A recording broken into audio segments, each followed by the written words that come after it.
महाकाय कोटि समप्रभा निर्विघ्नं कुरु मे देवो सर्वकार्येषु सर्वदा सर्वमांगल्ये शिवे सर्वसाधिके शरण्ये त्र्यंबके गौरी नारायणी नमोस्तुते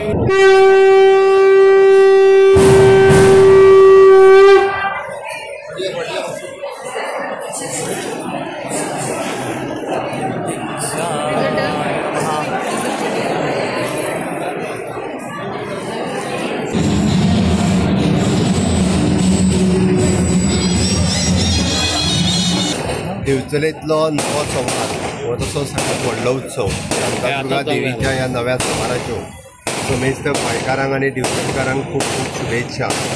नव्या सोमाराच्या निमतान पुराय दिवचलेंत एक उत्साहाचें वातावरण दर वर्सा आमकां पळोवपाक मेळटा आनी ह्या निमित्तान सगळे दिवचलकार व्हडा उमेदीत उत्सव मनयता।